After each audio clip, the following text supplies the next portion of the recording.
আল্লাহ যার কাছ থেকে ইচ্ছা ক্ষমতা কেড়ে নিতে পারেন। ক্ষমতা কেড়ে নেওয়ার জন্য আল্লাহর বড় কোনো শক্তির প্রয়োজন হয় না।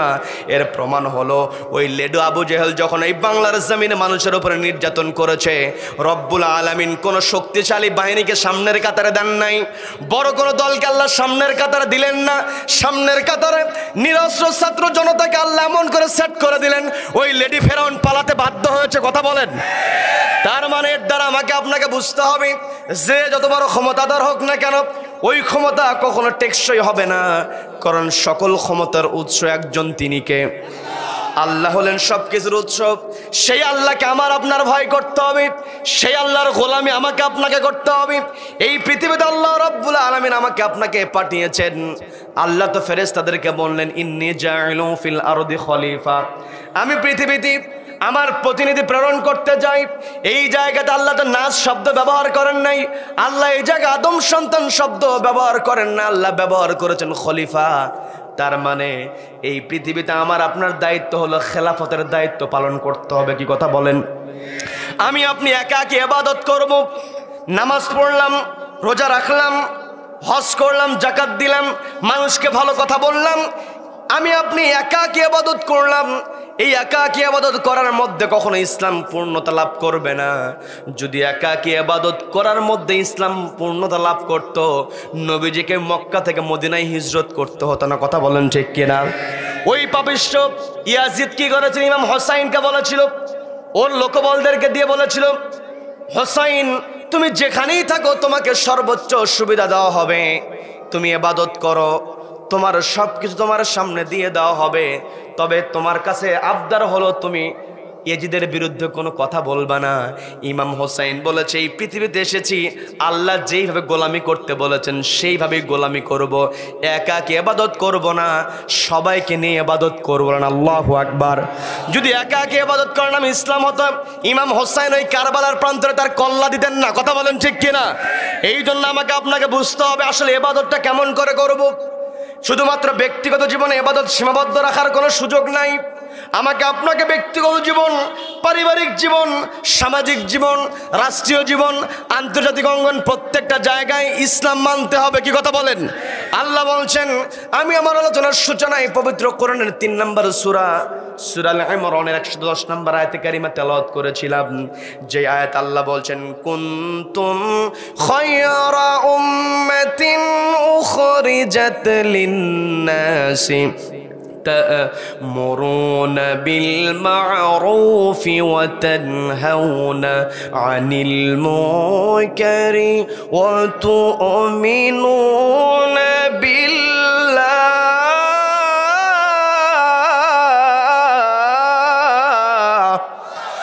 আল্লাহ বলছেন কুনতুম খায়রা উম্মাহ।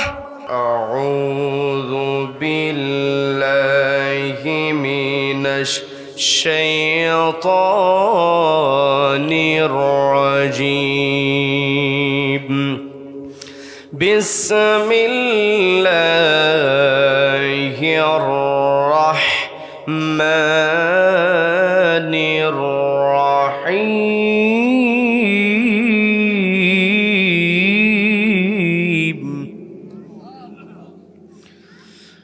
ইয়া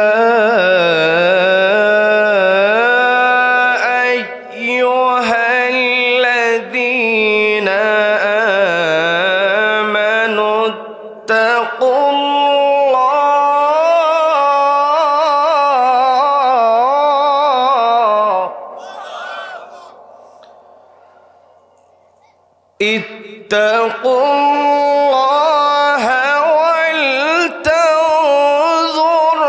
নাফসুম মা قدمت لغد واتقوا الله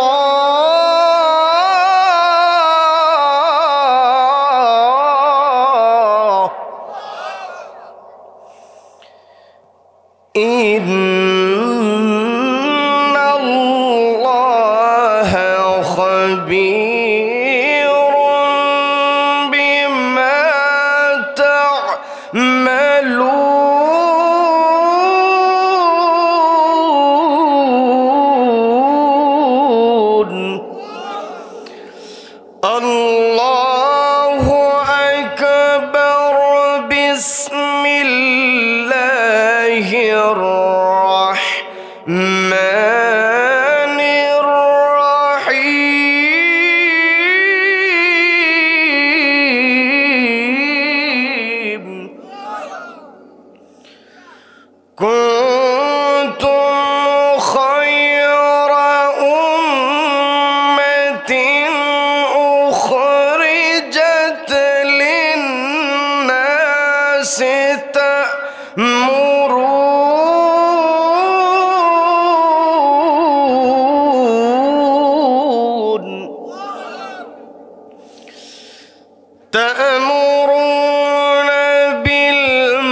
وتؤمنون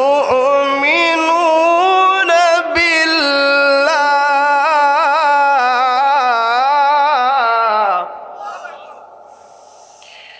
الله أكبر بسم الله الرحمن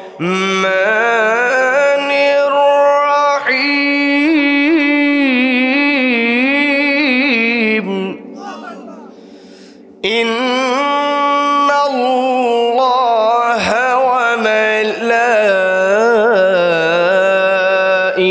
وملائكته يصلون على النبي يا أيها الذين آمنوا صلوا عليه وسلموا تسليما اللهم صل على محمد وعلى آل محمد كما صليت على إبراهيم وعلى آل إبراهيم إنك حميد مجيد সবাই পড়ুন اللهم بارك على محمد وعلى آل محمد كما باركت على إبراهيم وعلى آل إبراهيم إنك حميد مجيد آمين কোরআনের সুর মাঝে শুনেছি যে নাম আজানের সুর মাঝেও শুনেছি ও নাম আমি কোরআনের সুর মাঝে শুনেছি যে নাম আজানের সুর মাঝেও শুনেছি ও নাম শুনেছি আমি আমার হৃদয় হে রাসূল নবীজি তোমায় হে রাসূল ভুলিনি তোমায় রসুলকে কি আমরা ভুলেছি? রসুলকে ভোলা যাবে? বাংলাদেশের অন্যতম প্রসিদ্ধ জেলা কিশোরগঞ্জ জেলার সদরে না এটা? আচ্ছা, কিশোরগঞ্জ জেলার সদর উপজেলার বিন্নাটি যোগীরখালী উত্তর পূর্ব পাড়া যুব সমাজ ও এলাকাবাসীর উদ্যোগে আয়োজিত পঞ্চম বার্ষিকী ইসলামী মহাসম্মেলনের আজকের এই রহমতপূর্ণ বরকতপূর্ণ দ্বীনি মাজলিসের সম্মানিত সুযোগ্য অনারেবল প্রেসিডেন্ট সভাপতিত্ব করছেন বিন্নাটি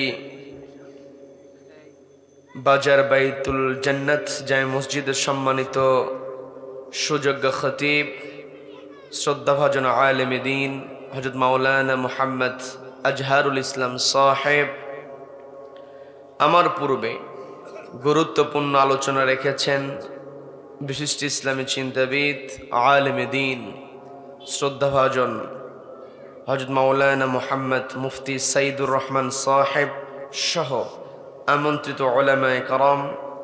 মাহফিলের সার্বিক ব্যবস্থাপনায় রয়েছেন জনাব সাইদুল ইসলাম সাহেব। মাহফিল পরিচালনা করছেন আমার অত্যন্ত কাছের মোহাম্মদ রাকিব হাসান রাকিব সাহেব সহ উপস্থিত রয়েছেন এলাকার গণ্যমান্য ব্যক্তিবর্গ, রাজনৈতিক ব্যক্তিবর্গ, বিশেষ করে আমার সামনে বসে আছেন অত্র এলাকার পার্শ্ববর্তী এলাকা হতে আগত কোরআন প্রেমিক, নবী প্রেমিক, তাওহীদ জনতা, পর্দার অন্তরাল থেকে শুনছেন আমার অত্যন্ত শ্রদ্ধেয় মা এবং বোনেরা। আলোচনার সূচনায় আমি আপনাদেরকে অভিনন্দন জানাচ্ছি, মোবারকবাদ জ্ঞাপন করছি। রব্বুল আলামিনের শেখানো ভাষায় বলছি, আসসালামু আলাইকুম ওয়া রাহমাতুল্লাহি ওয়া বারাকাতুহু। সম্মানিত দিনী ভাইয়েরা, আলোচনায় প্রবেশের পূর্বে আমি জানতে চাচ্ছি আপনারা সকলে কেমন আছেন? রব্বুল আলামিন আমাকেও ভালো রেখেছেন, বলি আলহামদুলিল্লাহ। আবারও বলছি আলহামদুলিল্লাহ। আল্লাহু আকবার, লা ইলাহা ইল্লাল্লাহু, আল্লাহু আকবার, ওয়ালিল্লাহিল হামদ, ওয়ালিল্লাহিল হামদ।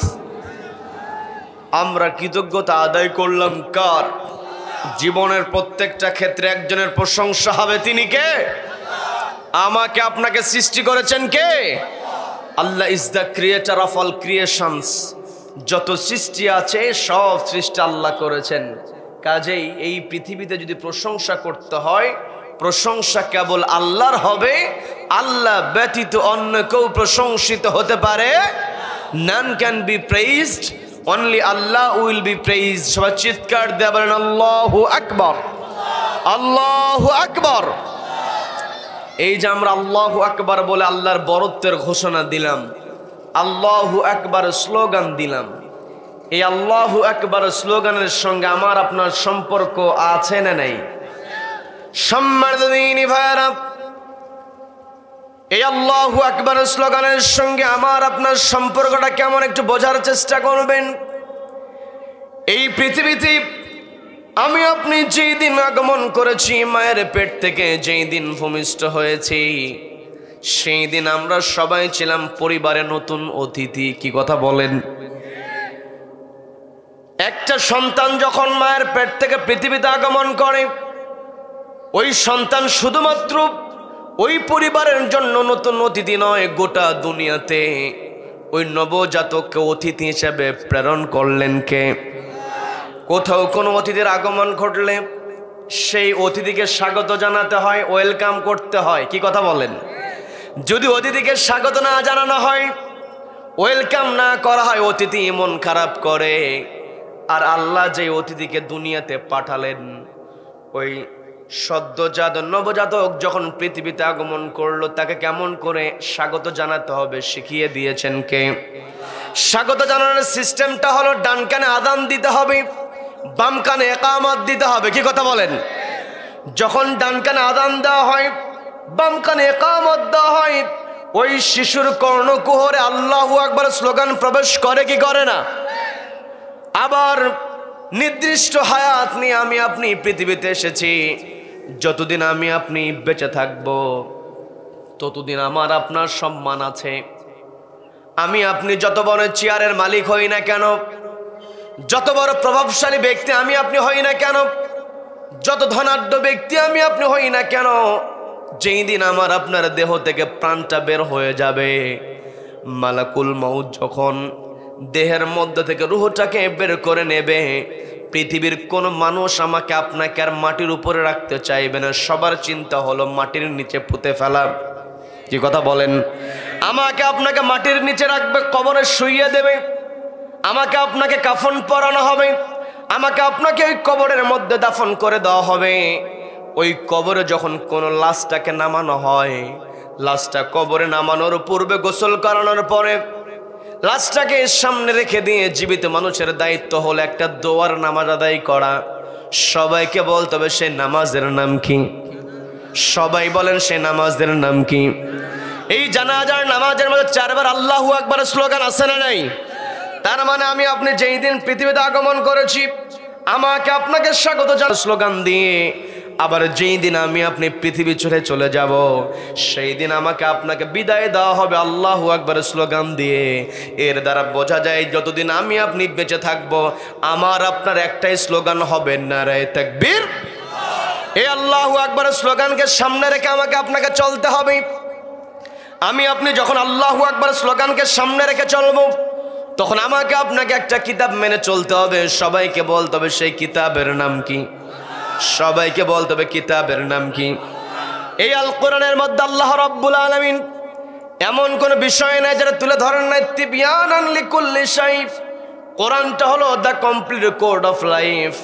আমার আপনার জীবনে যা যা দরকার সব কিছু কোরআনে আল্লাহ ঢুকিয়ে দিয়েছেন। সম্মানিত বন্ধুগণ, এই পৃথিবীতে যত সৃষ্টি আমরা দেখি, যত সৃষ্টি আছে, প্রত্যেকটা সৃষ্টির মধ্যে রব্বুল আলামিন আমাকে আপনাকে সর্বশ্রেষ্ঠ সৃষ্টি বানিয়েছেন। বলি আলহামদুলিল্লাহ। এই যে আমি আপনি মানুষ হয়েছি, আশরাফুল মাখলুকাত, আদম সন্তান হিসেবে আল্লাহ আমাকে আপনাকে পৃথিবীতে পাঠিয়েছেন। আমরা কি আল্লাহর কাছে কোনো দরখাস্ত করেছিলাম নাকি? আল্লাহর কাছে কোনো দরখাস্ত করতে হয় নাই। আমাকে আপনাকে আল্লাহ রাব্বুল আলামিন সর্বশ্রেষ্ঠ সৃষ্টি বানালেন। আমার আপনার ব্যাপারে পৃথিবীতে আমাকে আপনাকে পাঠানো হবে, এটার ব্যাপারে যখন আল্লাহ ফেরেশতাদের সঙ্গে পরামর্শ করছিলেন, ফেরেশতাদের কাছে যখন পৃথিবীতে মানুষ পাঠানো হবে, এই মানুষকে পৃথিবীতে পাঠানো হবে, ফেরেশতাদের সঙ্গে আল্লাহ যখন কথাটা শেয়ার করছিলেন, আল্লাহ রাব্বুল আলামিন বললেন, ইন্নী জাইলু ফিল আরদি খলিফা। ও আমার ফেরেশতারা, আমি তো পৃথিবীতে আমার প্রতিনিধি প্রেরণ করতে চাই। ফেরেশতারা জবাব দিল, আতাজালু ফিহা মান ইউফসিদু ফিহা। ওগো আল্লাহ, আপনি পৃথিবীতে কি এমন কাউকে পাঠাবেন যারা পৃথিবীতে গিয়ে ফিতনা ফাসাদ করবে, ওয়ায়াসফিকুদ দিমা, এবং রক্তপাত করবে, রক্ত ঝরাবে। ওয়া নাহনু নুসাব্বিহু বিহামদিকা ওয়া নুকদ্দিসু লাক। আমরাই তো আপনার কৃতজ্ঞতা আদায় করি, আমরাই তো আপনার প্রশংসা করি, আমরাই তো আপনার ইবাদত করি। এর দ্বারা ফেরেশতারা সরাসরি কিন্তু আমাদের বিরোধিতা করে নাই, বোঝানোর চেষ্টা করেছে মানুষকে যদি পৃথিবীতে পাঠানো হয়, জিন জাতির মতো মানুষ সেখানে ফাসাদ তৈরি করতে পারে। আর আপনি তো তৈরি করবেন আপনার ইবাদতের জন্য, আর আমরাই যদি সে ইবাদত করি, মানুষ না পাঠালেও চলে, এইভাবে পরোক্ষভাবে আমাদের বিরোধিতা করেছিল ফেরেশতারা। কি কথা বলেন? বিরোধিতাও না, সরাসরি বিরোধিতা বলা যাবে না, তারা বোঝানোর জন্য চেষ্টা করেছে পৃথিবীতে মানুষ আসার পরে যত হট্টগোল করবে, কাজে মানুষের পাঠানোর দরকার নেই। আল্লাহ বললেন, ইন্নী আ'লামু মা লা তা'লামুন, আমি যা জানি তোমরা তা জানো না। বলেন আল্লাহু আকবার। এই যে পৃথিবী আল্লাহ তৈরি করেছেন, এই পৃথিবী সৃষ্টির পূর্ণতা লাভ করেছে যেই দিন মানুষকে তৈরি করা হয়েছে। বলেন না সুবহানাল্লাহ। পবিত্র কোরআনের 2 নম্বর সূরা, সূরা বাকারার 29 নম্বর আয়াতে আল্লাহ রাব্বুল আলামিন সুন্দর করে বলছেন, হুয়াল্লাযী খালাকা লাকুম মা ফিল আরদি জামিআ। আল্লাহ স্পষ্ট বললেন, হুয়াল্লাযী, তিনি হলেন সেই মহান সত্তা, খালাকা লাকুম, যিনি তৈরি করেছেন, মা ফিল আরদ, জমিনে যা আছে, তার মানে পৃথিবীতে যা আছে সবকিছু আল্লাহ আমার আপনার জন্য তৈরি করেছেন। আল্লাহ তো চাইলে মাহফিল আর্থ বলে এখানে থেমে যেতে পারতেন, এখানে ওলামায়ে কেরাম আছেন, মাহফিল আর্থ জমিনে যা আছে এইটুকু আল্লাহ বলতে পারতেন, কিন্তু আল্লাহ আরো ক্লিয়ার করলেন। আল্লাহ বলছেন মাহফিল আরদি জামিআ, পৃথিবীর যা কিছু আছে তার সমস্ত কিছু তোমাদের জন্য তৈরি করা হয়েছে। বলেন না সুবহানাল্লাহ। এই যে আল্লাহ রাব্বুল আলামিন আমাকে আপনাকে পৃথিবীতে পাঠালেন, সবকিছু আমার আপনার জন্য দিলেন, এত এত নিয়ামত আল্লাহ আমার আপনার জন্য তৈরি করেছেন। আমি আপনি যদি আল্লাহর নিয়ামতের গণনা শুরু করি, নিয়ামত গুণে শেষ করতে পারবো নাকি? সবাইকে কথা বলতে হবে, নিয়ামত গুণে শেষ করতে পারবো নাকি? সেই কথা আল্লাহ চ্যালেঞ্জ ছুড়ে দিয়ে বলছেন, ওয়া ইন তাউদ্দু নি'মাতাল্লাহি লা তুহসুহা ইন্নাল্লাহা লাগফুরুর রহিম।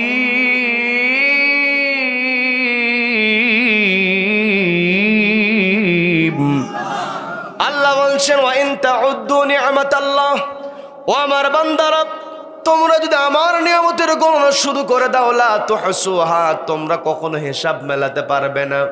তোমাদের ক্যালকুলেটর, তোমাদের কম্পিউটার, তোমাদের সুপার কম্পিউটার সবকিছু বিকল হয়ে যাবে, তবু লা তুহসুহা, তোমরা কখনো হিসাব মেলাতে পারবে না। বলেন আল্লাহু আকবার। এত এত নিয়ামত আল্লাহ আমাকে আপনাকে দিয়েছেন। শুধুমাত্র একটা নিয়ামতের কথা বলে আমি আলোচনার মূল পয়েন্টে প্রবেশ করব, বিরক্ত হবেন নাকি? আল্লাহ আমাকে আপনাকে পৃথিবীতে যা যা প্রয়োজন সব কিছু দিয়েছেন। এখানে আমরা যারা উপস্থিত আছি আমরা সবাই হলাম জীবিত মানুষ। জীবিত মানুষের শ্বাস প্রশ্বাস চলে। যখন কোনো মানুষের শ্বাস প্রশ্বাস বন্ধ হয়ে যায় সে তো আর বেঁচে থাকতে পারে না। কথা বলেন ঠিক কিনা? আমার আপনার শ্বাস প্রশ্বাস চলার জন্য সবচাইতে বেশি প্রয়োজন হলো অক্সিজেন। কি কথা বলেন? কি কথা বলেন? আজকে বায়োলজিক্যাল সায়েন্সের সায়েন্টিস্টরা যেই বর্ণনা দিচ্ছে একজন মানুষ বেঁচে থাকার জন্য পরিবেশ থেকে প্রতি মিনিটে 7 থেকে 8 লিটার অক্সিজেন গ্রহণ করে। বলেন না সুবহানাল্লাহ। প্রতি মিনিটে 7 থেকে 8 লিটার অক্সিজেন। আমি আপনি যদি এখন 24 ঘন্টা হিসাব করি তাহলে দেখা যায় 24 ঘন্টাতে আমি আপনি প্রত্যেক দিন বেঁচে থাকার জন্য পরিবেশ থেকে 10,000 থেকে 11,000 লিটার অক্সিজেন গ্রহণ করছি। বলেন না সুবহানাল্লাহ। এই যে হাজার হাজার লিটার অক্সিজেন আমার আপনার দেহের মধ্যে যদি প্রবেশ করে আমি আপনি আবার অসুস্থ হয়ে যাব। এই জন্য রব্বুল আলামিন আমার আপনার রেসপিরেটরি সিস্টেমের মধ্যে এমন মেকানিজম তৈরি করে দিয়েছেন, এইখানে এমন মেশিন আল্লাহ সেট করে দিয়েছেন। এই হাজার হাজার লিটার অক্সিজেন থেকে মাত্র 500 লিটার অক্সিজেন ব্যবহার করার উপযোগী মেশিন আমার আপনার দেহের মধ্যে সেট করে দিয়েছেন কে? তার মানে আমি আপনি পরিবেশ থেকে 10 থেকে 11,500 লিটার অক্সিজেন প্রত্যেক দিন গ্রহণ করছি, আর 500 লিটার উপযোগী করছে আমার আপনার দেহের মধ্যে যে মেকানিজম। এখন কোনো মানুষকে যদি বলা হয় বয়স যাই হোক না কেন, এই যে আমার সামনে ছোট্ট একটা বাচ্চা বসে আছে, ছোট্ট ছোট্ট শিশুরা বসে আছে, এই শিশুদের থেকে শুরু করে নিয়ে দানি পাকা মুরব্বীরা অনেকে বসে আছেন, যার যেমন বয়স হোক না কেন যদি বলা হয় তুমি মায়ের পেট থেকে পড়ার পরে পৃথিবীতে আসার পরে আজকে পর্যন্ত যতগুলো অক্সিজেন গ্রহণ করেছো শুধুমাত্র অক্সিজেনের হিসাব দাও, এই হিসাব চাইলে আমরা কি হিসাব দিতে পারবো নাকি? আমাদের পক্ষে কখনো হিসাব দেওয়া সম্ভব নয়। শুধু অক্সিজেনের কথা বললাম, বিস্তারিত আর বলবো না, শুধু বোঝানোর জন্য বলছি। এত কিছু যে রব্বুল আলামিন আমাকে আপনাকে দিয়েছেন এর কারণ আছে না নাই? সবাইকে বলতে হবে কারণ আছে না নাই? আল্লাহ স্পষ্ট বলছেন ওয়ামা খালাকতুল জিন্না ওয়াল ইনসা ইল্লা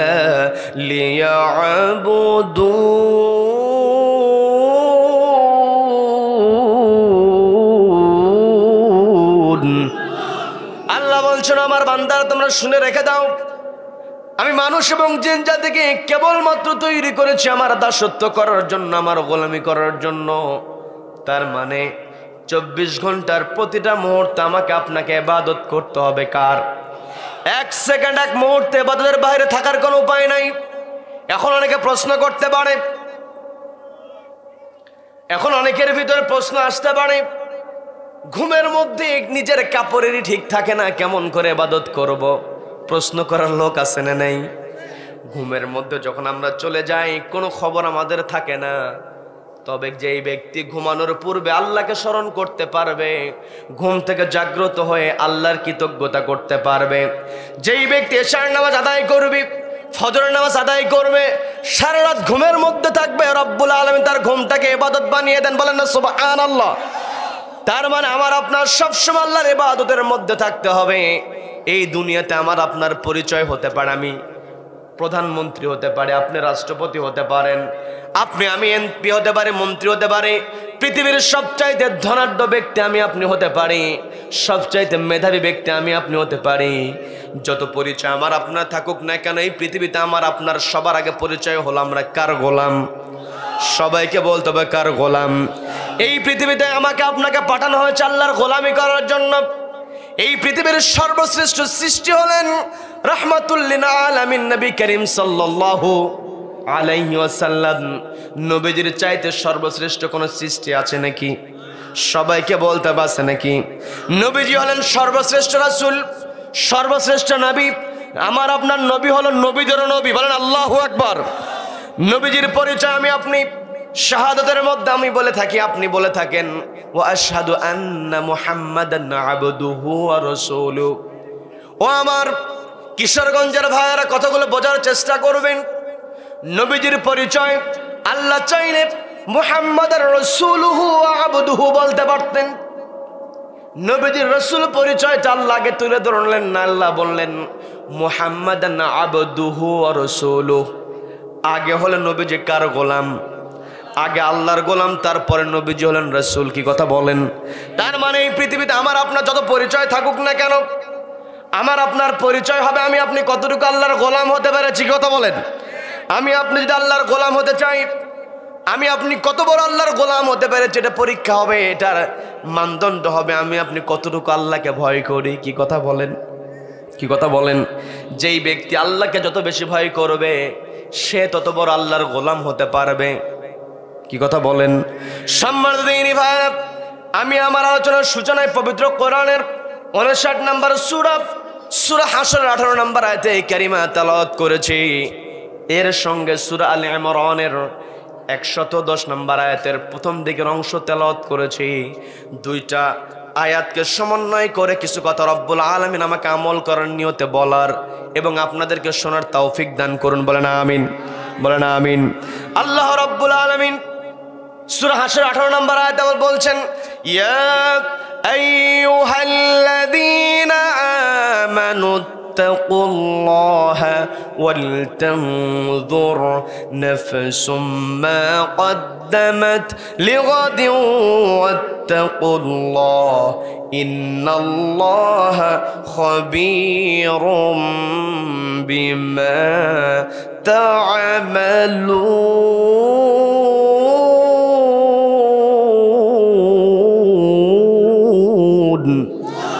আল্লাহ বলছেন ইয়া আইয়ুহাল্লাযীনা আমানু, ওহে যারা ঈমান আনয়ন করেছো। এই জায়গাতে আল্লাহ সবাইকে ডাক দিলেন না। কোরআনের কোন জায়গায় আল্লাহ বলছেন ইয়া আইয়ুহান নাস, কোন জায়গায় বলছেন ইয়া আইয়ুহাল কাফিরুন। এই জায়গাতে আল্লাহ রাব্বুল আলামিন শুধুমাত্র ঈমানদারদেরকে ডাক দিয়ে আল্লাহ বলছেন ও ইউ হু হ্যাভ বিলিভড, তোমাদের মধ্যে যারা বিশ্বাস স্থাপন করেছে। কার উপরে?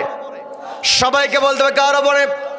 ইয়া আইয়ুহাল্লাযীনা আমানু তাকুল্লাহ, যারা আমার প্রতি বিশ্বাস স্থাপন করেছো তারা ইত্তাকুল্লাহ, আমি আল্লাহ আমাকে ভয় করো। ওয়াল তানজুরু নাফসুম মা কদ্দামাত লিগাদ, এবং তোমাদের চিন্তা করা উচিত, তোমাদের নজর করা উচিত মা কদ্দামাত লিগাদ, আগামী দিনের জন্য তোমরা কি জমা করছো, কি পাঠিয়ে দিচ্ছ। তার মানে এই পৃথিবীতে আমি আপনি যা কিছু করছি সবকিছু লিপিবদ্ধ হয়। কিরামান কাতিবিনা ইয়ালামুনা মা তাফআলুন।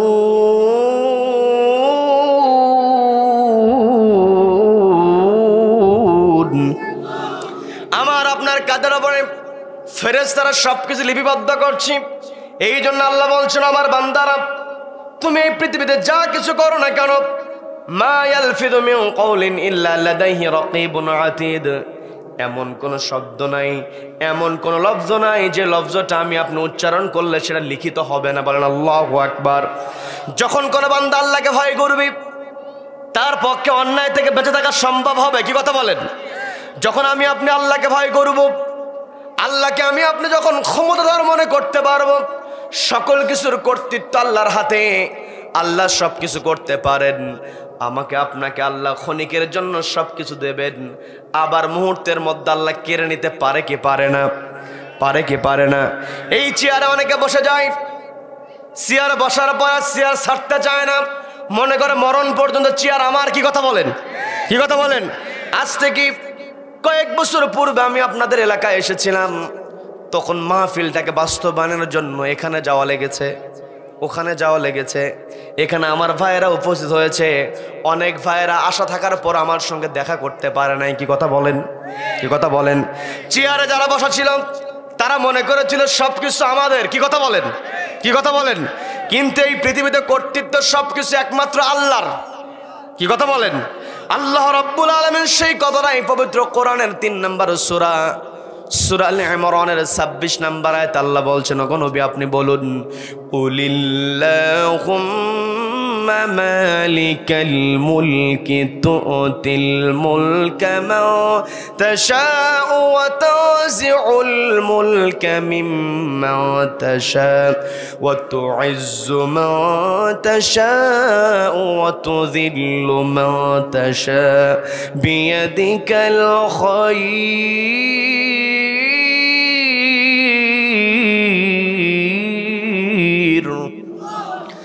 ইন্নাকা আলা কুল্লি শাইইন কাদির।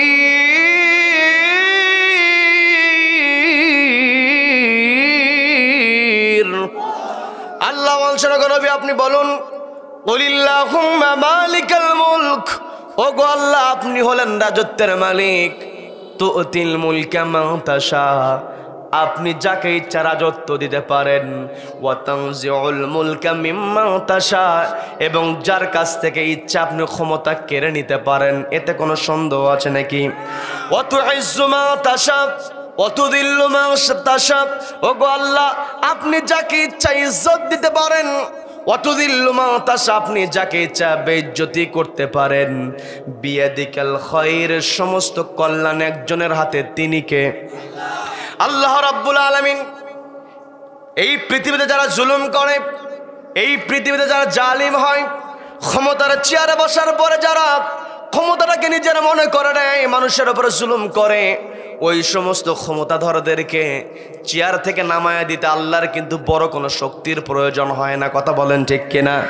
নবীজি বলছেন, আল্লাহ বলছেন, ওগো নবী আপনি বলুন, ইন্নাকা আলা কুল্লি শাইইন কাদির, যত শক্তি আছে, যত ক্ষমতা আছে, সকল শক্তি ক্ষমতার উপর একজন সমাসীন হয়ে আছেন, তিনি কে? সবাইকে বলতে হবে তিনি কে? আল্লাহ সব বিষয়ে ক্ষমতাবান, যার কারণে আল্লাহ তার ক্ষমতা বোঝানোর জন্য পৃথিবীর ক্ষমতাধরকে নাস্তানাবুদ করতে আল্লাহ বড় কোনো শক্তি ব্যবহার করেন না। আমরা তো জানি ফেরাউনকে আল্লাহ যখন দুনিয়া থেকে বিদায় করেছেন, বড় কোনো প্রাণী দ্বারা, বড় কোনো বাহিনী দ্বারা, বড় কোনো যোদ্ধা দ্বারা আল্লাহ আঘাত করেন নাই, আল্লাহ পানির মধ্যে চুবিয়ে মেরেছেন। কি কথা বলেন? যখন নমরুদ আমাদের জাতির পিতা ইব্রাহিম আলাইহিস সালাতু ওয়াস সালামকে অগ্নিকুণ্ডে নিক্ষেপ করেছিল, সে যখন তার সীমা অতিক্রম করেছিল, রব্বুল আলামিন ওই নমরুদকে দুনিয়া থেকে বিদায় করেছেন। ছোট্ট একটা প্রাণী, মশা, তাও আবার ল্যাংড়া। কি কথা বলেন? আল্লাহ চাইলে নমরুদকে বড় কোন যোদ্ধা দিয়ে সাইজ করতে পারতেন, কিন্তু আল্লাহ তা করলেন না, কারণ আল্লাহ তার ক্ষমতা বোঝানোর জন্য ছোট্ট ছোট্ট কিছু দিয়ে বুঝায় দেন। কি কথা বলেন? আব্রাহা যখন, বিরক্ত হচ্ছেন নাকি আমার কথায়? আব্রাহা যখন বিশাল হস্তি বাহিনী নিয়ে কাবাগর আক্রমণ করেছিল, আল্লাহ রব্বুল আলামিন সেখানেও বড় কোন যোদ্ধাকে পাঠান নাই। রব্বুল আলামিন তয়রন আবাবিল, যাকে যাকে পাখি পাঠালেন, ওই পাখিদের ঠোঁটের মধ্যে আল্লাহ মটর দানার মতো ছোট্ট ছোট্ট পাথর কুচি দিলেন, উপর থেকে ছেড়ে দেওয়া হলো। ওই বিশাল হস্তি বাহিনী একেবারে চিবানো ঘাসের মতো হয়ে গিয়েছিল। কথা বলেন ঠিক কিনা?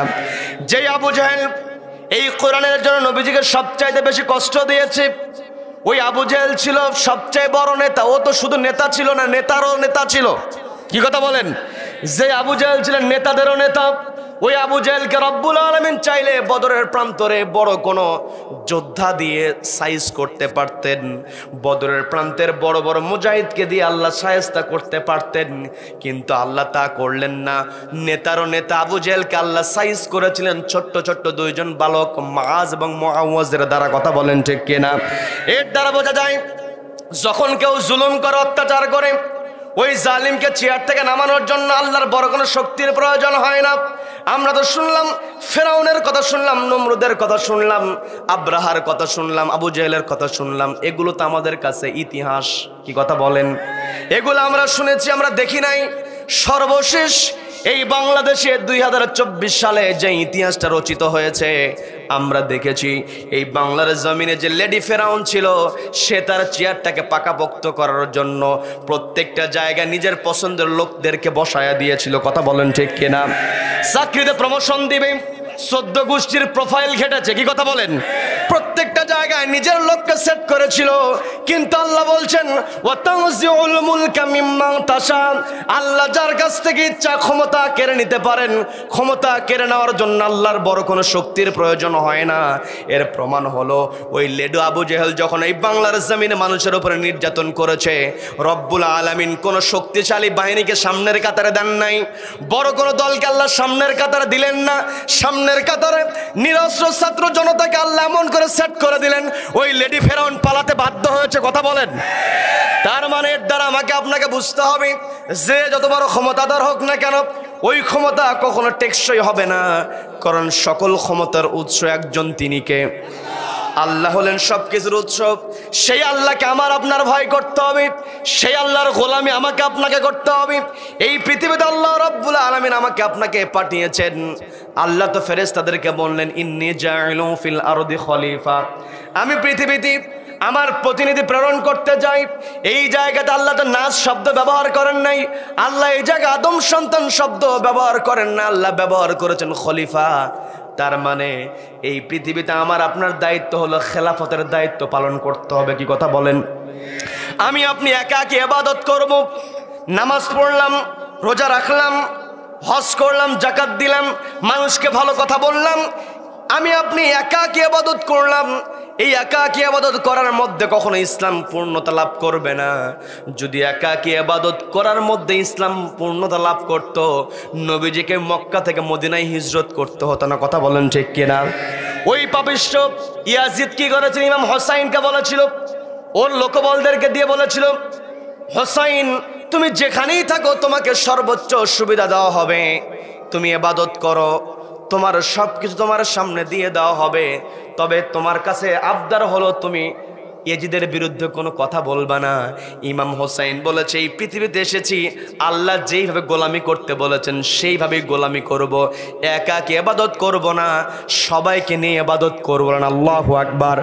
যদি একাকে ইবাদত করার নাম ইসলাম হতো, ইমাম হোসাইন ওই কারবালার প্রান্তরে তার কল্লা দিতেন না। কথা বলেন ঠিক কিনা? এই জন্য আমাকে আপনাকে বুঝতে হবে আসলে ইবাদতটা কেমন করে করব। শুধুমাত্র ব্যক্তিগত জীবনে ইবাদত সীমাবদ্ধ রাখার কোনো সুযোগ নাই।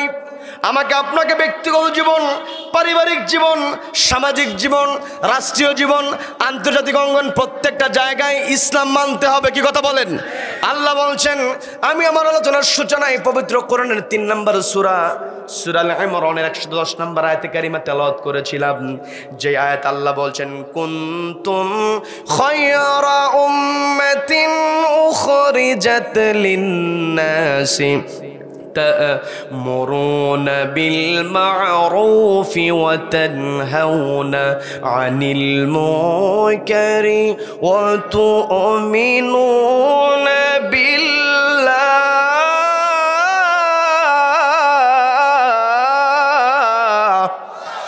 আল্লাহ বলছেন কুনতুম খায়রা উম্মাহ, তোমরা হলো উত্তম জাতি, উখরিজাত লিন-নাস, তোমাদেরকে বের করা হয়েছে, নির্বাচিত করা হয়েছে, লিন্নাস, মানুষের জন্য।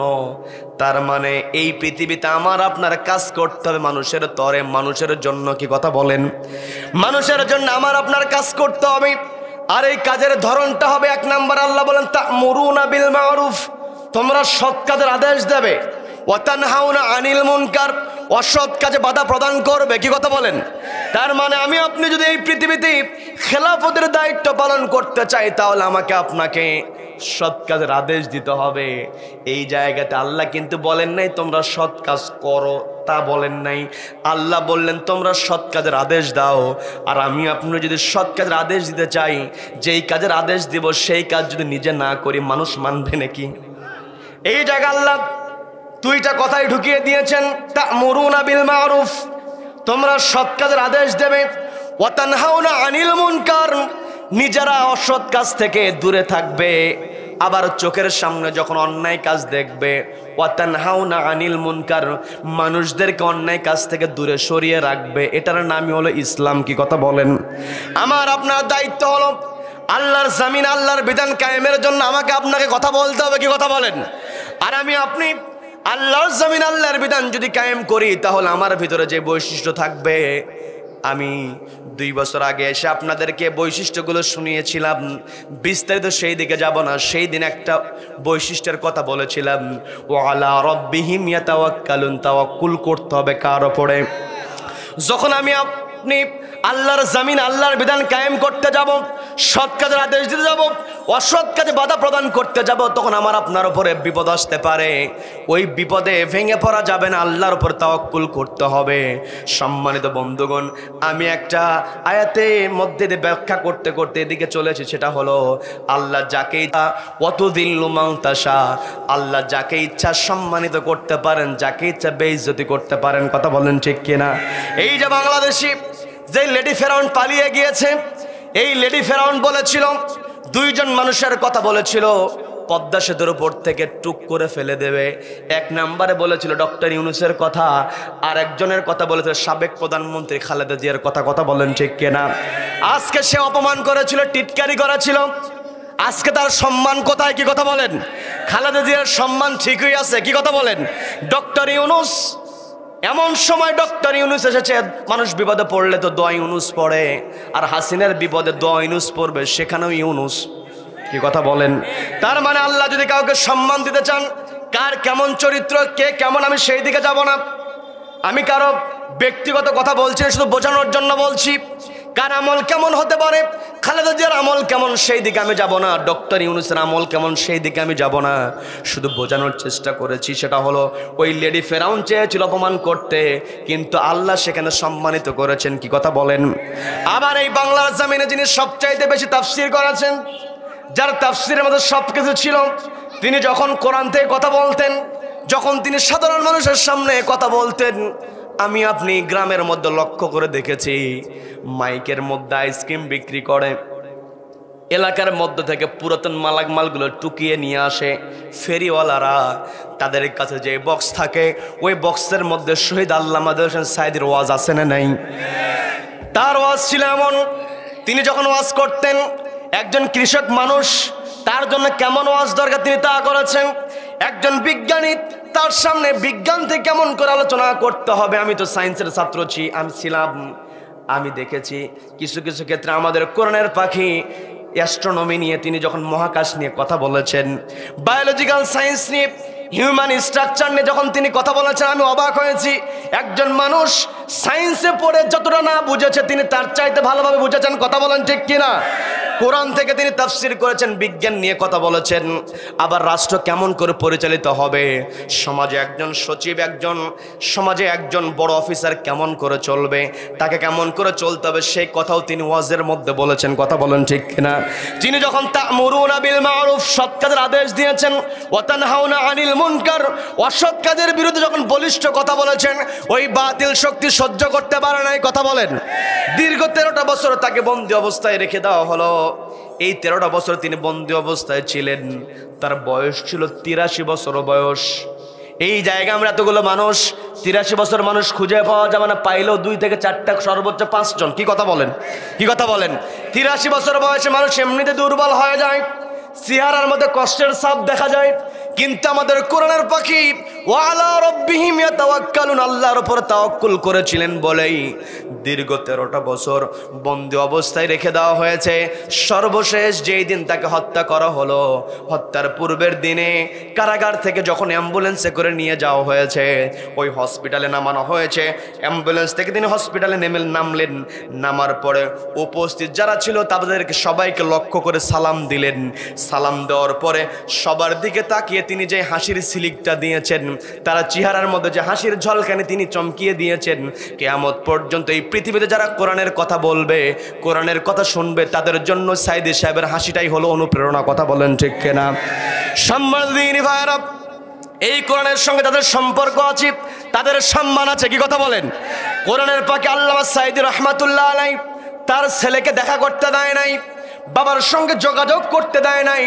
আজকে যারা বাধা দিয়েছিল, আজকে যারা সবাইকে বন্দী অবস্থায় রেখে দিয়েছিল, এই জায়গায় অনেক ভাইরা আছেন দীর্ঘ 15টা বছর নিজের বাড়িতে ঠিক মতো ঘুমাতে পারে নাই। যারা নির্যাতন করেছে, ওই কোরআনের পাখি বলেছিলেন, নির্যাতন করছো, একটা সময় চলে আসবে, ইঁদুরের গর্তও তোমরা খুঁজে পাবে না।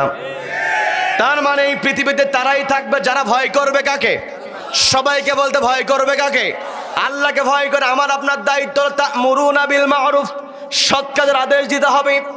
আল্লাহ রাব্বুল আলামিন এই জায়গায় আমাকে আপনাকে বলছেন তা'মুরুনা বিল মা'রুফ, তোমরা সৎ কাজের আদেশ দাও।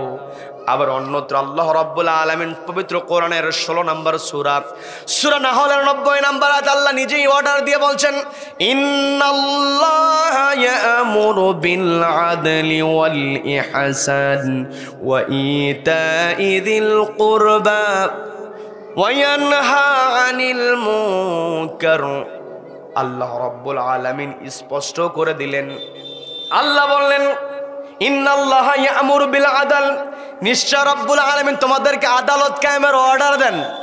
এই জায়গায় বুঝতে হবে আল্লাহ আমাকে আপনাকে বলছেন তা'মুরুনা বিল মা'রুফ, তোমরা সৎ কাজের আদেশ দাও। আর আল্লাহ রাব্বুল আলামিন সরাসরি বলছেন ইন্নাল্লাহা ইয়া'মুরু বিল আদল, আল্লাহ সরাসরি যে অর্ডার দিয়েছেন সেটা হলো সমাজের মধ্যে ন্যায় প্রতিষ্ঠা করতে হবে, ন্যায় বিচার প্রতিষ্ঠা করতে হবে। কি কথা বলেন? এই যে ইন্নাল্লাহা ইয়া'মুরু বিল আদল, এই আয়াতের সঙ্গে আমার আপনার একটা সম্পর্ক আছে। সেটা হলো জুমার দিনে ইমাম সাহেব যখন সানি খুতবা শেষ করে, অধিকাংশ মসজিদের ইমাম সাহেব সানি খুতবার মধ্যে বলে ইন্নাল্লাহা ইয়া'মুরু বিল আদলি ওয়াল ইহসান ওয়া ইতা'i যিল কুরবা। এরপরে আর শেষ করতে হয় না, মুসল্লিরা শুধুমাত্র ইন্নাল্লাহা ইয়া'মুরু বিল আদল এই পর্যন্ত বলার সঙ্গে সঙ্গে মুসল্লিরা রেডি হয়ে যায় যে খুতবা শেষ। কি কথা বলেন?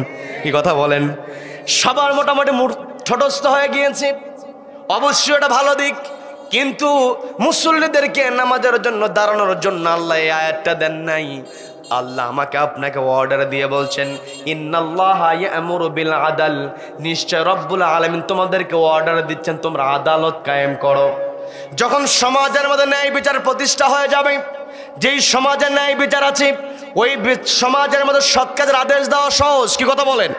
যেই সমাজের মধ্যে ন্যায় বিচার থাকে ওই সমাজে অন্যায় কাজে বাধা দেওয়া যায়, কিন্তু সমাজের মধ্যে যদি ন্যায় বিচার না থাকে অন্যায় কাজে বাধা দিলে কিন্তু বিপদ আছে। কি কথা বলেন? এই জন্য আল্লাহ বলছেন তোমরা সমাজের মধ্যে ন্যায় বিচার প্রতিষ্ঠা করবে। আর সমাজে যখন ন্যায় বিচার প্রতিষ্ঠা হবে সবাই সেখানে অধিকার সমানভাবে পাবে। কি কথা বলেন? এই চেয়ারের গরম সেই সমাজে থাকবে না। কি কথা বলেন? হয়তো ওমর রাদিয়াল্লাহু তাআলার সময় তিনি তো সবচাইতে ন্যায় বিচারের প্রতীক, তার আমলে তিনি সবচাইতে ন্যায় বিচার দিয়েছেন। হযরত ওমরের দরবারে দুইজন বালক টেনে হিঁচড়ে আরেকটা যুবককে টেনে হিঁচড়ে হযরত ওমরের সামনে হাজির করলেন। হযরত ওমর প্রশ্ন করলেন কি ব্যাপার, তোমরা দুইজন মিলে এই বালক এই যুবককে কেন আমার সামনে হাজির করলে? টেনে হিঁচড়ে একেবারে নিয়ে আসছো, সে কি অপরাধ করেছে? জবাব দেওয়া হলো এই যুবক আমাদের পিতাকে হত্যা করেছে। ছোট্ট একটা ঘটনা আছে, নাকি শেষ করে দেব? শুনবেন শুনবেন সম্মানিত বন্ধুগণ, হযরত ওমর রাদিয়াল্লাহু তাআলার সামনে যখন বলা হলো এই যুবক আমাদের পিতাকে হত্যা করেছে, হযরত ওমর যুবককে লক্ষ্য করে বললেন তোমার বিরুদ্ধে যে দুইজন বালক পিতৃ হত্যার অভিযোগ দিয়েছে, পিতার হত্যার অভিযোগ দিয়েছে, অভিযোগ সত্য নাকি? তুমি কি সত্যদের পিতাকে হত্যা করেছো নাকি? এই কথা বলার সঙ্গে সঙ্গে যুবক বলছে হ্যাঁ আমিরুল মুমিনিন, আমি হত্যা করে ফেলেছি। যখন আসামি সহজেই স্বীকারোক্তিমূলক জবানবন্দি দিয়ে দেয় তখন সবার একটা আগ্রহ থাকে অপরাধ করার কারণটা কি, আগ্রহ থাকে কি থাকে না? হযরত ওমর বলতেছেন তোমাকে জিজ্ঞাসা করা মাত্রই তুমি উত্তর দিয়ে দিলে। অনেক সময় রিমান্ডে নেওয়ার পরও সত্য বলে না। কি কথা বলেন? আছে না নাই? আবার রিমান্ডের নামে জুলুম আছে না নাই? রিমান্ডের নামে যারা জুলুম করবে দুনিয়াতেও লাঞ্ছিত হবে, আখিরাতেও শাস্তির মুখোমুখি হতে হবে। কি কথা বলেন? এই দেশে যারা রিমান্ডের নামে জুলুম করেছে আজকে তারা নিজেদের অপরাধগুলো ঢাকার চেষ্টা করছে, কিন্তু তথ্য প্রযুক্তির যুগে যে যেখানে জুলুম করেছে পাই টু পাই হিসাব নেওয়া হবে। কি কথা বলেন? সম্মানিত বন্ধুগণ, হযরত ওমর বলছেন তোমাকে জিজ্ঞাসাবাদ ছাড়াই তুমি উত্তর দিয়েছো, তুমি স্বীকারোক্তিমূলক জবানবন্দি দিয়েছো, তোমার রায়টা তো দাও আমার জন্য সহজ। তবে আমার একটু জানার আগ্রহ, সেটা হলো তুমি যে এদের পিতাকে হত্যা করেছো এর কারণটা কি? যুবক জবাব দিয়ে বলছে আমিরুল মুমিনিন, আমার তো এদের পিতাকে হত্যা করার কোনো ইচ্ছা ছিল না, টেন্ডেন্সি ছিল না। তোমার ইচ্ছা ছিল না, তো হত্যা করেছো, কারণটা কি? আমি মুসাফির মানুষ, দীর্ঘ পথ পাড়ি দিয়ে এই রাস্তা দিয়ে যাচ্ছিলাম। দীর্ঘ পথ পাড়ি দেওয়ার পর আমার চোখের মধ্যে একটা ঘুম চলে এসেছে। আমি যখন ঘুম ঘুম ভাব দেখলাম, আমি চিন্তা করলাম এই মুহূর্তে সফরটাকে লম্বা করা যাবে না, একটু বিশ্রাম নেওয়া দরকার। আমি আমার উট থেকে নেমে গেলাম বিশ্রামের জন্য। যখন পিঠটা আমি বিছানায় ঠেকে দিয়েছি, বিছানায় ঠেকানোর পরে দীর্ঘ পথ পাড়ি দিয়ে আমি ক্লান্ত হয়েছি, গভীর ঘুমের মধ্যে আমি ডুব দিয়েছি। আমি ঘুমিয়েছি। ঘুম থেকে জাগ্রত হওয়ার পরে লক্ষ্য করে দেখলাম ঘুমানোর পূর্বে আমার উটটাকে আমি যেখানে রেখে দিয়েছি সেই উট তো সেখানে নাই। আমি মরুভূমির পথে চিন্তায় পড়ে গেলাম, যেই বাহন আমার চলার বাহন, আমি যদি এই উটটাকে না পাই এই মরুভূমির পথটা আমি কেমন করে পাড়ি দেব। আমি তখন আমার উটটাকে খোঁজা আরম্ভ করলাম। খুঁজতে খুঁজতে গিয়ে দেখি একটা জমির ধারে আমার উটটা মৃত অবস্থায় পড়ে আছি। লক্ষ্য করে দেখলাম কেউ জনাঘাত করেছে, জখম হয়ে আছে, রক্তাক্ত হয়ে আছে। আমি বুঝতে পারলাম কেউ না কেউ আমার উটটাকে হত্যা করেছে। আমি খুঁজতে লাগলাম কে আমার উটটাকে হত্যা করলো, তার সঙ্গে আমার একটু বোঝাপড়া হবে। আমি খুঁজতে খুঁজতে যখন জানতে পারলাম এই দুই বালকের পিতা আমার উটকে হত্যা করেছে, আমি গিয়ে জিজ্ঞাসা করলাম কি ব্যাপার, তুমি আমার উটটাকে কেন হত্যা করেছো? জবাব দেওয়া হলো তোমার উট আমার ক্ষেতের মধ্যে ঢুকে ফসলের ক্ষতি করেছে। তোমার ফসলের ক্ষতি হয়েছে, তুমি আমার কাছে ফসলের ক্ষতিপূরণ দাবি করতে, উটটাকে ধরে রাখতে আমি যখন আসতাম তোমাকে ফসলের ক্ষতিপূরণ আমি তোমাকে দিয়ে দিতাম, কিন্তু তুমি তো কাজটা ঠিক করো নাই। ফসলের ক্ষতির জন্য তুমি আমার উটটাকে মেরেছো। না জানি কত কষ্ট হয়েছে, তুমি কত জোরে আঘাত করেছো, আমার উটের কত কষ্ট হয়েছে। দেখবেন যারা গরু ছাগল লালন পালন করে ওদের সঙ্গে একটা অন্যরকম সম্পর্ক তৈরি হয়ে যায়, কি কথা বলেন? বিশেষ করে কোরবানির সময় আমরা দেখেছি দীর্ঘদিন গরু লালন পালন করেছে, ভালো টাকায় কোরবানির পশু বিক্রি করেছে, টাকাও বুঝে নিয়েছে, টাকা পেলে তো মানুষ খুশি হয়ে যায়। কিন্তু আমি আপনি খেয়াল করে দেখেছি যখন গরুর রশিটা ওই কোরবানি দাদার হাতে উঠায় দেয় ওই মালিকের চোখের মধ্যে কিন্তু টাকা পাওয়ার পর পানি ভেসে আসে, কথা বলেন ঠিক কিনা? তার মানে একটা প্রাণীর সঙ্গে সম্পর্ক তৈরি হয়ে যায়। ওই যুবক বলছে আমার শখের প্রাণী, আমার পছন্দের প্রাণী, না জানি উটকে তুমি কত কষ্ট দিয়েছো। আমি যখন উটের কষ্টের কথাটাকে বললাম সে আমার কথাটাকে টিটকারিমূলক নিল, উটের আবার কষ্ট। অনেক মানুষ আছে এখন তার হাল দিয়ে চাষ হয় না, গরু দিয়ে চাষ হয় না। আগের দিনে তো গরু ছাগল, গরু দিয়ে মহিষ দিয়ে এগুলো দিয়ে চাষ হতো। বিরক্ত হচ্ছেন নাকি আমার কথায়? আচ্ছা পিটনি দিত, সেই দিকে যাব না। অনেক সময় নির্দয় হয়ে যায়, কিছু মনেই করে না, কি কথা বলেন, আছে না নাই? এই যে টিটকারি যখন করেছি, যুবক বলছে একেতে আমার উটটাকে হত্যা করেছে, আবার উটের মায়ের ব্যাপারে আমার সঙ্গে যখন টিটকারি করেছে আমি একটু রেগে গেলাম। আমি সামনে একটা পাথর খণ্ড ছিল, আমি পাথর খণ্ডটা হাতে নিয়েছি। আমার টার্গেট ছিল আস্তে করে আঘাত করে বুঝাবো, দেখো তোমাকে আস্তে করে আঘাত করলে কেমন ব্যথা লাগে। আমার ইচ্ছা ছিল তোমাকে আমি আস্তে করে আঘাত করব, আস্তে করে আঘাত করে আমি বোঝাবো। আমি সেই টেন্ডেন্সি নিয়ে তাকে যখন আঘাত করতে গিয়েছি মানুষটা আমার দিকে তেড়ে এসেছে। আমার ইচ্ছা ছিল আস্তে আঘাত করার, কিন্তু আমার দিকে তেড়ে আসার কারণে আঘাতটার তখন আস্তে লাগে নাই, জোরে লেগে গিয়েছে, সঙ্গে সঙ্গে সেখানে মারা গিয়েছে। আমিরুল মুমিনিন সত্যি করে বলছি আমার এদের পিতাকে হত্যা করার কোনো উদ্দেশ্য ছিল না। আমাকে কি ক্ষমা করা যায় নাকি?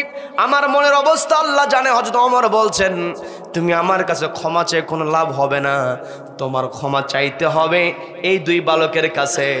আমি রাষ্ট্রপতি হতে পারি, রাষ্ট্রের চেয়ারে আমি বসতে পারি, কিন্তু তোমাকে ক্ষমা করার অধিকার আমার নাই, অধিকার কেবল আছে এই দুই বালকের। বলেন আল্লাহু আকবার।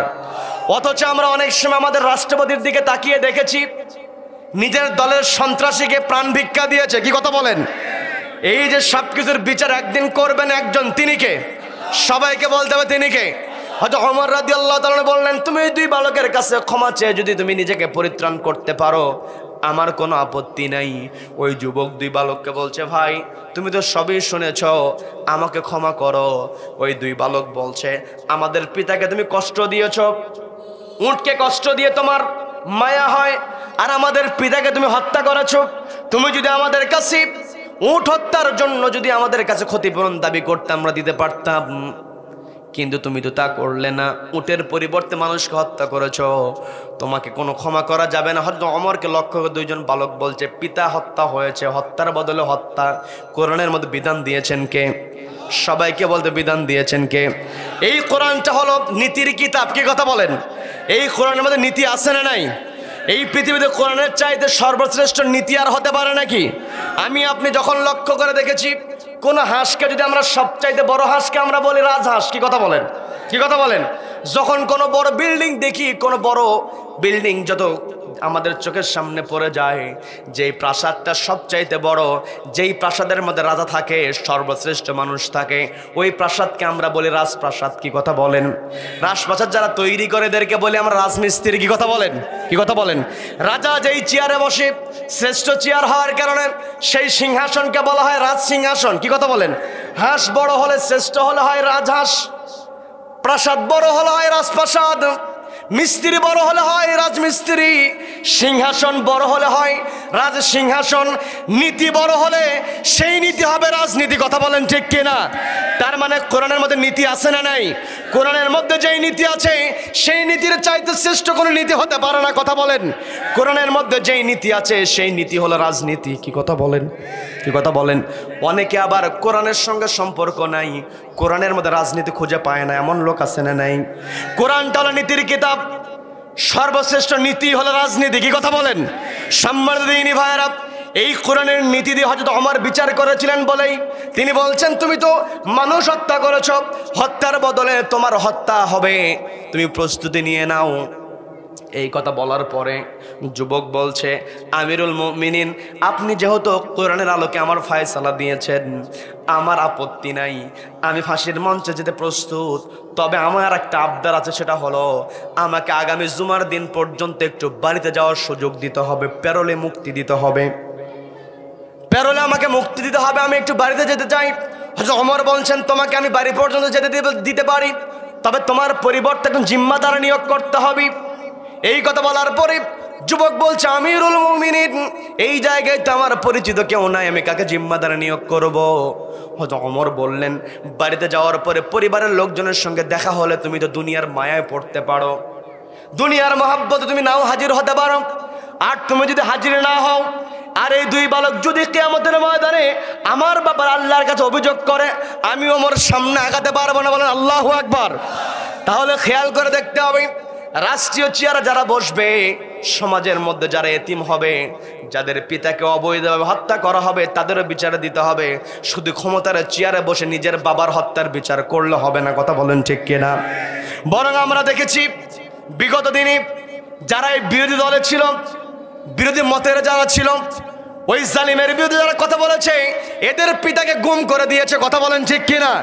সে কিন্তু ঠিকই নিজের পিতার বিচার করেছে। কি কথা বলেন? শুধুমাত্র নিজের পিতার বিচার করলে হবে না, জনগণের পিতার নিশ্চয়তা দিতে হবে। কি কথা বলেন? বন্ধুগণ, যখন হযরত ওমর বললেন, এই দুই বালক যদি কিয়ামতের ময়দানে আমার কাছে আমার ব্যাপারে আল্লাহর কাছে অভিযোগ করে, আমি তো সামনে আগাতে পারবো না। ওই যুবক বলছে, আমিরুল মুমিনিন, আমি বাড়িতে যাব, আমার পরিবারের কারোর সঙ্গে সাক্ষাৎ করার উদ্দেশ্য নয়, আমি আমার স্বার্থে বাড়িতে যাব না। আমার বাড়িতে যাওয়ার কারণটা হলো, আমার বাড়িতে কিছু আমানত আমার কাছে গচ্ছিত আছে। আমার বাবা যখন দুনিয়া থেকে বিদায় হয়েছেন, আমার ভাইয়ের কিছু আমানত আমার কাছে রেখে দেওয়া আছে।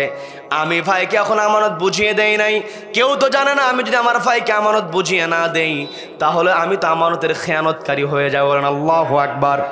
যুবক যখন নিজেকে সত্যবাদী প্রমাণ করেছি, শুরুতেই স্বীকার করে নিয়েছে অপরাধ, সত্যবাদী। এরপরে যখন সে নিজেকে আমানতদার প্রমাণ করেছে, হযরত ওমর বলছেন, আমি বুঝতে পেরেছি তুমি আমানতদার, তারপরও তোমার মন তো যে কোনো সময় ঘুরে যেতে পারে, কারণ এই পৃথিবীতে মানুষের মন ঘুরে যায়। নবীজি বলেছেন, কোন পাহাড় সরে গেছে এটা বিশ্বাস করো, কেউ ভালো হয়ে গেছে সহজে বিশ্বাস করো না। কথা বলেন ঠিক কিনা? তোমার মন যে কোনো সময় পরিবর্তিত হয়ে যেতে পারে, কাজেই কোনো জিম্মাদার ছাড়া আমি ছাড়বো না। আমি তোমার চরিত্রের সম্পর্কে জেনে গিয়েছি, কিন্তু জেনে কোনো লাভ হবে না, জিম্মাদার ছাড়া আমি তোমাকে ছাড়বো না। ওই যুবক আবার বলছে, আমার তো এখানে কেউ নাই, আমি তো কোনো জিম্মাদার এখানে নিয়োগ করতে পারবো না, কেউ তো আমাকে চেনে না। হয়তো ওমর বলতেছেন, তুমি যদি জিম্মাদার নিয়োগ করতে না পারো, আমার তো বিধান, আমার দায়িত্ব হলো যেই সিস্টেমে আল্লাহ আমাকে রাষ্ট্র পরিচালনার জন্য বলেছেন সেইভাবে আমাকে পরিচালনা করতে হবে। জিম্মাদার স্যার আমি তোমাকে ছাড়তে পারবো না। এই কথা বলার পরে যুবক অনেকটা হতাশ হয়ে গিয়েছে। হঠাৎ করে তার মনে হলো, আমার সামনে যারা বসে আছে তারা তো সবাই মুসলমান, একজন মুসলমান আর একজন মুসলমানের ভাই, ভাতৃত্বের বন্ধনে আবদ্ধ করেছেন কে? যুবক মনের মধ্যে আশা সঞ্চারণ করিয়ে সবাইকে লক্ষ্য করে বলছেন, আমার ভাইরা, আপনারা তো সবাই শুনেছেন কে আছেন আমার জন্য আগামী জুমার দিন পর্যন্ত জিম্মাদারি গ্রহণ করবেন। আমি আমার বাড়িতে গিয়ে আমানতটা বুঝিয়ে দিয়ে আমি নামাজের আগে হাজির হয়ে যাব, কে আছেন? এইভাবে কয়েকবার যখন আহ্বান করেছে, কেউ সাড়া দিল না। যুবক এতক্ষণ তার চেহারার মধ্যে কোনো প্রকার কষ্টের ছাপ লক্ষ্য করা যায় নাই। অপরাধ স্বীকার করছে তখন তার মধ্যে কষ্ট ছিল না, ফাঁসির অর্ডার হয়েছে তখন তার ভিতরে কষ্ট ছিল না। যখনই কাউকে পাইল না, যখনই কেউ জিম্মাদারি গ্রহণ করলো না, যুবকের মনটা খারাপ। মূলত তার ফাঁসি হয়ে যাবে, তার মৃত্যু হয়ে যাবে, এর জন্য সে মন খারাপ করে নাই। তার মন খারাপের কারণ হলো সে আমানতটাকে রক্ষা করতে পারে নাই। বলেন আল্লাহু আকবার। যুবকের যখন মনটা খারাপ হয়েছে, নবীজির সাহাবী আবু যর গিফারী রাদিয়াল্লাহু তাআলা আনহু তিনি দাঁড়িয়ে বলছেন, ও যুবক ভাই, তোমার চিন্তিত হওয়ার কোনো দরকার নাই, আমি তোমার জন্য জিম্মাদারি গ্রহণ করলাম। বলেন না সুবহানাল্লাহ। শুধু জিম্মাদারি নয়, আরেকটা বর্ণনায় পাওয়া যায়, আবু যর গিফারী বলছে, তোমার তো বাহন উট, সেটা তো হত্যাকাণ্ডে, সেটা তো মারা গিয়েছে, এখন তুমি বাড়িতে কেমন করে যাবে? আমি তোমার জিম্মাদারি গ্রহণ করলাম, এমনকি আমার ঘোড়াটাও তোমাকে দিয়ে দিলাম বাড়ি পর্যন্ত যাওয়ার জন্য। বলেন আল্লাহু আকবার। যখন যুবকের পক্ষে যখন জিম্মাদারি গ্রহণ করা হলো, আবু যর গিফারী, ওমর রাদিয়াল্লাহু তাআলা আবু যর গিফারীকে ডাক দিয়ে বলছেন, আবু যর গিফারী, ভেবে চিন্তে জিম্মাদারি গ্রহণ করো। নির্ধারিত সময়ের পূর্বে যদি এই যুবক হাজির না হয়, এই যুবকের পরিবর্তে তোমাকে কিন্তু ফাঁসির কাজটা ঝুলতে হবে। আবু যর গিফারী বলছে, সব কিছু ভেবে চিন্তে আমি এই যুবকের জন্য জিম্মাদারি গ্রহণ করেছি। বলেন না সুবহানাল্লাহ। ওই যুবক চলে গিয়েছি, আবু যর গিফারী জিম্মাদারি গ্রহণ করেছেন। নির্ধারিত দিন জুমার নামাজে রক্ত হয়ে গিয়েছে, যুবকের কোনো খবর নাই, যুবক হাজির হয় নাই। ওই দুইজন বালক এসে সরাসরি ওমরকে বলছেন, আমিরুল মুমিনিন, আপনার হাতে আসামি উঠিয়ে দিয়েছি, আপনি আসামিকে ছেড়ে দিয়েছেন, আমরা আমার পিতার পরিবর্তে, জানের পরিবর্তে জান চাই। ওই যুবক হাজির হোক আর না হোক, আপনি কার মৃত্যুদণ্ড কার্যকর করবেন, অর্থাৎ আমার পিতার জানের পরিবর্তে একটা জান আমরা দেখতে চাই। বলেন আল্লাহু আকবার। এই যে ছোট্ট বালক রাষ্ট্রের প্রধানের সঙ্গে কথা বলছেন নির্দ্বিধায়, একটাই কারণ, ওই রাষ্ট্রপ্রধান একমাত্র ভয় করে কাকে? সবাইকে বলতে হবে ভয় করে কাকে? যেই রাষ্ট্রপ্রধানের মধ্যে আল্লাহর ভয় থাকবে, ওই রাষ্ট্রপ্রধান নিজেকে জনগণের সেবক মনে করবে, জনগণের মালিক মনে করবে না। কথা বলেন ঠিক কিনা? হযরত ওমর রাদিয়াল্লাহু তাআলার কাছে ওই দুইজন বালক এসে বলতেছে, আমাদের পিতার হত্যার বিচার চাই। এই কথা বলার পরে হযরত ওমর আবু যর গিফারীকে ডাক দিয়ে বলছেন, ও আবু যর গিফারী, জুমার নামাজের পরে উপস্থিত সকলের সামনে তো ফাঁসি কার্যকর হওয়ার কথা, কারণ যখন একজন অপরাধীকে সবার সামনে সাজা দেওয়া হয়, বাকি অপরাধীগুলো এমনিতেই সোজা হয়ে যায়। কথা বলেন ঠিক কিনা? আমার দেশে চুরি আছে না নাই? সবাইকে বলতে হবে চুরি আছে না নাই? আমার দেশে চোর বেশি না মানুষ বেশি? আচ্ছা, মানুষ বেশি একজন মুরব্বী বলেছেন, চোর বেশিও বলেছেন। আমি কোন দিকে যাব? চোর কম, কিন্তু চোরকে সহ্য করার মানুষ বেশি। কি কথা বলেন? কি কথা বলেন? তবে যখন কোনো মুরগি চোর ধরা পড়ে, জুতা চোর ধরা পড়ে, আমি আপনি কি করি? একত্রিত আচ্ছা তারে গণধলাই দেই।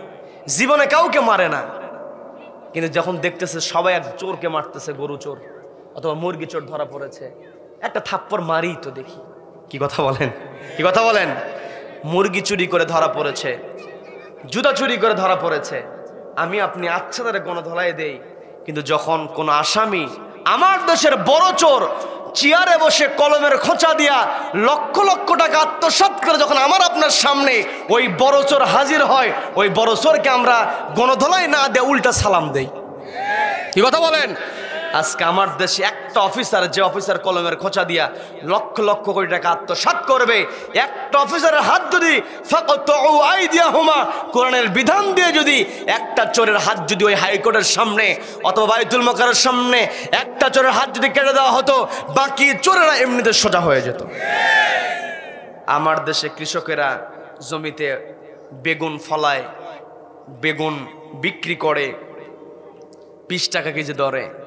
আপনাদের কিশোরগঞ্জের বাজার থেকে বেগুন বিক্রি হয় 20 টাকা কেজি দরে, ঢাকা শহরে পৌঁছার পরে সেটা হয়ে যায় 120 টাকা। কি কথা বলেন? কি কথা বলেন? এই যে দামগুলো বেড়ে যায়, এই মরে গেলে দাও কিছু টাকা, ওই মরে গেলে দাও কিছু টাকা, চাঁদাবাজি আছে না নাই? আছে না নাই? যারা জমিনে চাঁদাবাজি করে, যারা চাঁদাবাজ তারা হলো সন্ত্রাস। কি কথা বলেন? আর পৃথিবীতে যারা চাঁদাবাজি করবে, সন্ত্রাসী করবে, এদেরকে আল্লাহ বলেন ফাসাদকারী।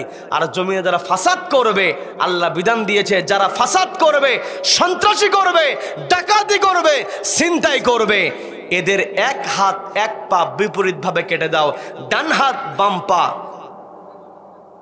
ডান হাত আর বাম পা, আবার ডান পা বাম হাত বিপরীতমুখী কেটে দাও। একটা চাঁদাবাজের হাত পা যদি কেটে দেওয়া হতো, বাকি চাঁদাবাজগুলো আল্লাহওয়ালা হয়ে যেত। কি কথা বলেন? এই কথাগুলো বললেই হুজুরেরা খারাপ হয়ে যায়। কি কথা বলেন? কি কথা বলেন? হুজুরেরা খারাপ ভালো তোমাদের সার্টিফিকেট দিয়ে কাজে আসবে না। কারণ আমার আপনার নবী যখন কোরআনের কথা বলেছেন, কোরআন দিয়ে রাষ্ট্র পরিচালনা করেছেন, আমার আপনার নবীজিকেও গালিগালাজ দেওয়া হয়েছে। কি কথা বলেন? কাজে এই পৃথিবীতে আমার আপনার দায়িত্ব হলো কোরআনকে সামনে রেখে চলতে হবে। ওই যে হযরত ওমর রাদিয়াল্লাহু তাআলা আনহু আবু যার গিফারিকে বলছেন, এখনো যুবক তো হাজির হয় নাই, দুইজন বালক এসেছে আমার কাছে পিতার হত্যার বিচার চায়। আমি তো প্রকাশ্যে জুমার নামাজের পরে সবার সামনে বিচার করতে চেয়েছি। যদি এই যুবক নামাজের মধ্যে হাজির হয়ে যায়, হয়ে গেল। আর যদি হাজির না হয়, তোমাকে ফাঁসির কাজটা ঝুলতে হবে, তোমাকে মৃত্যু মেনে নিতে হবে। আল্লাহু আকবার। আবু যার গিফারির সঙ্গে হযরত ওমরের সম্পর্ক আছে না নাই? ভালো সম্পর্ক, বন্ধুত্বপূর্ণ সম্পর্ক, ইমানদারের সম্পর্ক। কিন্তু এই পৃথিবীতে সকল সম্পর্কের উপরে একজনের সঙ্গে সম্পর্ক করতে হবে, তিনি কে? ভয় করতে হবে কাকে? হযরত ওমর রাদিয়াল্লাহু তাআলা আবু যার গিফারিকে রেডি থাকতে বললেন। নামাজ শেষ হয়ে গিয়েছে, ওই যুবকের কোনো খবর নাই। সবাই এদিক সেদিক তাকাতাকি করে বলতেছে, কি বোকামিটাই করল আবু যার গিফারি, চেনা নাই জানা নাই অচেনা এক যুবকের জন্য জিম্মাদারি গ্রহণ করে নিজে অপরাধ না করে আজকে ফাঁসির মঞ্চে, আজকে মৃত্যুবরণ করতে হচ্ছে। অনেকে কান্নাকাটি করছে, অনেকে অনেক ধরনের কথা বলছে, কিন্তু আবু যার গিফারি তার চেহারার মধ্যে কোনো কষ্টের ছাপ নাই, তার কথার চেহারার মধ্যে কোনো প্রকারের চিন্তার ছাপ নাই। একটা পর্যায়ে চূড়ান্ত সময় একেবারে তাকে যখন শুলের কাছাকাছি নিয়ে যাওয়া হয়েছে, তাকে মেরে ফেলা হবে, হত্যা করা হবে, এমত অবস্থায় সবাই তাকিয়ে আছে ওই জল্লাদের দিকে আর আবু যার গিফারির দিকে। হঠাৎ করে মাঝখান থেকে একজন চিৎকার দিয়ে উঠেছি। যখন একজন চিৎকার দিয়েছি, সবাই আবু যার গিফারির দিক থেকে চেহারা ফিরিয়ে নিয়ে ওই চিৎকারকারীর দিকে তাকিয়েছে। এখন যেমনটা আপনারা সবাই আমার দিকে তাকিয়ে আছেন, মাঝখান থেকে কেউ যদি চিৎকার করে সবাই কিন্তু ওই দিকে তাকাবে। কি কথা বলেন? আবার পরীক্ষা করার জন্য কেউ চিৎকার দিয়েন না। সম্মানিত বন্ধুগণ, যে কথা বলতে নিয়েছিলাম, আবু যার গিফারির দিক থেকে মুখ ফিরে সবাই চিৎকারকারীর দিকে তাকিয়ে বলছে, তোমার আবার কি হলো? আমরা এমনিতে আবু যার গিফারির কষ্ট দেখে আমরা মেনে নিতে পারছি না, নিরপরাধ হওয়ার পরও তাকে আজকে মৃত্যুর মুখোমুখি হতে হচ্ছে, অথচ তুমি চিৎকার করছো, তোমার আবার কি হলো? ওই চিৎকারকে জবাব দিয়ে বলছে, তোমরা তো সবাই তাকিয়ে আছো আবু যার গিফারির দিকে, আমি এখনো তাকিয়ে আছি পথের দিকে। বলেন আল্লাহু আকবার। ওই যে দেখো দূর পথে কে যেন ঘোড়া দাবড়ে এগিয়ে আসে। ওই ঘোড়ার যিনি সাওয়ারি তিনি তো হলেও তো হতে পারেন ওই যুবক। আমরা তো নিশ্চিত না, একটু অপেক্ষা করলে কেমন হয়। যদি ওই যুবক হয় আমাদের ভাই বেঁচে যাবে, আর যদি যুবক না হয় আবু যার গিফারির ফাঁসি হোক। আমরা কিছুক্ষণ একটু অপেক্ষা করি। হযরত ওমরকে লক্ষ্য করে বলা হলো, আমিরুল মুমিনিন, আপনি একটু অনুমতি দেন, আমরা একটু অপেক্ষা করতে চাই। হযরত ওমর বলতেছেন, আমার কাছে অনুমতি চেয়ে লাভ নাই, আমি রায় দিয়েছি, শাস্তির অর্ডার দিয়েছি, যদি এখন এই শাস্তি ঠেকাতে পারে একমাত্র দুই ভাই পারবে। বলেন আল্লাহু আকবার। এটাই হলো আল্লাহর ভয়। কি কথা বলেন? হয়তো ওমর চাইলে বলতে পারতেন, ঠিক আছে অপেক্ষা করি, ওই দুই বালক কিছুই বলতো না, কিন্তু ইসলাম বলেছে যার যেমন অধিকার তেমনই অধিকার দিতে হবে। কি কথা বলেন? সমাজের মধ্যে আমরা বিচারে দেখি অনেক মাতবর আছে, দেখবেন জোর করে মাফ আদায় করে। কি কথা বলেন? টাকা খেয়েছে বলে মাফ করো, সারি মারা আছে না নাই? এখন ওই মাতবরের দিকে তাকায় মাফ না করলে আবার বিপদে পড়তে পারে, মাতবরের ভয়ে মাফ করে। কি কথা বলেন? কি কথা বলেন? যা কিছু আমি করছি সব কিছু আল্লাহ দেখছেন। আলাইসাল্লাহু বিআহকামিল হাকিমিন, যেই দিন আল্লাহ বিচার কায়েম করবেন ওই দিন বাঁচার কোনো উপায় থাকবে না। কথা বলেন ঠিক কিনা? নামাজের মধ্যে শুধুমাত্র মালিক ইয়াউমিদ্দিন আমি আপনি বললাম, কিন্তু ওই বিচার দিবসের মালিককে ভয় করলাম না, ওই নামাজ পড়ে কোনো কাজ হবে না। কথা বলেন ঠিক কিনা? বন্ধুগণ, যে কথা বলতে নিয়েছিলাম, হযরত ওমর যখন বললেন এই দুই বালক যদি অপেক্ষা করার অনুমতি দেয় তবে অপেক্ষা করা যাবে, ওই দুই বালককে বলা হলো। দুই বালক বলতেছে ঠিক আছে, আপনার সবাই যেহেতু আবদার করেছেন অপেক্ষা করি। একটা পর্যায়ে ঘোড়ার সওয়ারি এগিয়ে আসে, আস্তে আস্তে একেবারে কাছাকাছি আসার পরে দ্রুত ঘোড়ার উপর থেকে লাফ দিই আবু যর গিফারির কাছে গিয়ে হাতটা জোর করে বলছে, ভাই আমার জন্য তোমার ফাঁসির মঞ্চ পর্যন্ত এগিয়ে আসতে হয়েছে, মৃত্যুর মুখোমুখি তোমাকে দাঁড়াতে হয়েছে, আমি তো চাই না। কুনতুম খায়রা উম্মাহ, তোমরা একতাবদ্ধ জাতি হয়ে, কুনতুম খায়রা উম্মাহ, আল্লাহ এখানে বলেন তোমাদের উম্মাহ হতে হবে, জাতি হতে হবে, একত্রিত হয়ে তা'মুরুনা বিল মা'রুফ, সৎ কাজের আদেশ দিতে হবে, ওয়া তানহাউনা আনিল মুনকার, অসৎ কাজে বাধা প্রদান করতে হবে, ওয়া তু'মিনুনা বিল্লাহ, ঈমান আনতে হবে কার উপরে? কার উপরে? তার মানে আজকে যে আলোচনা আমরা শুনলাম, আমরা হলাম আল্লাহর সৃষ্টির সেরা, আমাকে আপনাকে আল্লাহ সৃষ্টি করেছেন তার গোলামি করার জন্য। আমার আপনার সবচাইতে বড় পরিচয় হলো আমি আপনি কতটুকু আল্লাহর গোলাম হতে পেরেছি, খেলাফতের দায়িত্ব আমি আপনি কতটুকু পালন করতে পেরেছি। নিজে একাকে ইবাদত করলে হবে না, নিজে ইবাদত করবো, তা'মুরুনা বিল মা'রুফ, সৎ কাজের আদেশ দেব, ওয়া তানহাউনা আনিল মুনকার, অসৎ কাজে বাধা প্রদান করব, ওয়া তু'মিনুনা বিল্লাহ, ঈমান আনবো কার উপরে? আল্লাহর উপরে ঈমান এনে সৎ কাজের আদেশের কর্মী, অসৎ কাজে বাধা প্রদানকারী হিসেবে রব্বুল আলামিন আমাদেরকে একত্রিত হয়ে একতাবদ্ধভাবে এই সোনার বাংলাদেশ, ন্যায় এবং ইনসাফের দেশ হিসেবে দেশটাকে পরিচালিত করার তৌফিক আল্লাহ আমাদেরকে দান করুন, বলেন আমিন।